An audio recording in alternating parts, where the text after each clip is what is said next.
Halo, selamat malam semua. Hari ini saya mau share dari sermon Pastor Barry yang berjudul tentang kerendahan hati. Sermon Pastor Barry yang ini it's totally blessing for me. Karena kenapa? Banyak pelajaran yang saya bisa pelajari, banyak pelajaran yang bisa saya tangkap dalam sermon Pastor Barry ini. Nah, di setiap hidup kita pasti akan punya goal. Nah, Tuhan membebaskan kita dari Mesir itu mempunyai goal yang spesifik. Karena kenapa? Karena dia mau kita menyelesaikan setiap panggilannya di muka bumi ini. Nah, tanpa berlama lagi, kita buka di Markus 4 ayat 30 sampai 32. Saya bacakan firman-Nya. Di sini dikatakan, katanya lagi, dengan apa hendak kita membandingkan kerajaan Allah itu? Atau dengan perumpamaan manakah hendaknya kita menggambarkannya? Hal kerajaan itu seumpama biji sesawi yang ditaburkan di tanah.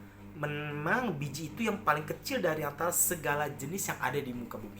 Oke, kita garis bawahi tentang kata biji sesawi ya. Nah, kita pada saat hidup baru, hidup kita seperti biji sesawi.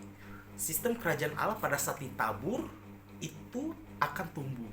Nah, kita harus tahu bahwa apapun yang kita tabur di dalam rumah Tuhan, secara natural itu pasti akan bertumbuh.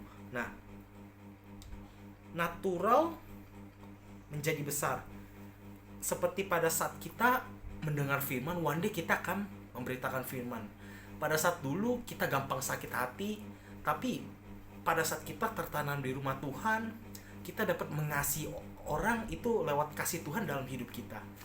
Di sini dikatakan bahwa semua benih yang kecil itu pada saat ditanam di dalam rumah Tuhan, secara natural itu akan growing. Nah, saya akan lanjut di hal apa sih yang membuat kita sulit mendapatkan setiap peninggian?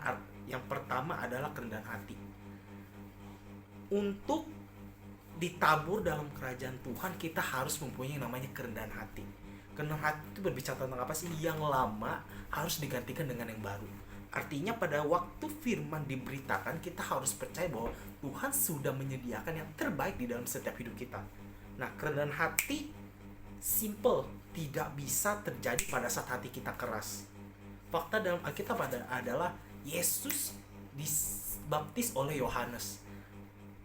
Dia tahu kerendahan hati itu benih yang sangat besar. Artinya apa? Di sini kita harus tahu bahwa setiap orang ada umur kedewasaan rohani masing-masing. Karena pada saat kita mempunyai kedewasaan rohani, itu yang membuat Tuhan akan meninggikan setiap hidup kita. Di sini dikatakan bahwa karena pada saat kita masuk ke dalam kedewasaan yang rohani, apa yang ditabur itu akan berbuah. Dan kita akan membalikan keadaan pada saat setiap benih itu sudah ditabur dan menjadi besar. Di sini dikatakan Yesus pun belajar kerendahan hati. Di sini di Alkitab mengatakan bahwa dia harus menjadi manusia 100% dan melewati kerendahan hatinya, dan pada saat umur 30 dia dipakai tuh secara luar biasa. Artinya apa? Ada sisi kemanusiaan yang harus Yesus alami, yang artinya bahwa setiap kerendahan hati itu akan terjadi oleh setiap orang. Artinya bahwa ini loh, ada beberapa umur pada saat kita ingin menjadi besar, kita harus melewati yang namanya fase kerendahan hati. Nah, di sini dikatakan bahwa semua anak Tuhan pasti akan masuk fase kerendahan hati agar kita bisa diberkati dan mendapatkan sebuah peninggian. The greatest parents pada saat kita menjadi the greatest anak. Artinya adalah pada saat kita menjadi bos yang hebat, otomatis kita akan menjadi karyawan yang hebat terlebih dahulu.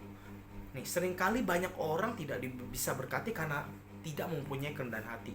Kerendahan hati berbicara tentang apa sih? Berbicara tentang apa yang telah Tuhan sediakan orang atau pemimpin di depan kita. Artinya bahwa ada seni mengikuti yang harus kita ikuti agar kita bisa menjadi rendah hati dan kita mendapatkan sebuah peninggian. Saya akan tutup dengan satu kata presiden yang sangat powerful. Upah dari seorang kerendahan hati adalah sebuah peninggian. Artinya bahwa semua orang pasti akan mengalaminya. Tapi pada saat kita mau mengambil atau tidak, is about choice. Artinya setiap kita mempunyai kesempatan yang sama, kita mengalami proses yang sama tetapi dengan background yang berbeda. Artinya setiap kita mungkin diuji dalam kerendahan hati juga, betul, tapi mungkin dengan dalam segi perspektif yang berbeda. Nah, hari ini saya mengucapkan terima kasih karena ini khotbah PSBR itu sangat memberkati hidup saya. Sekian dan terima kasih.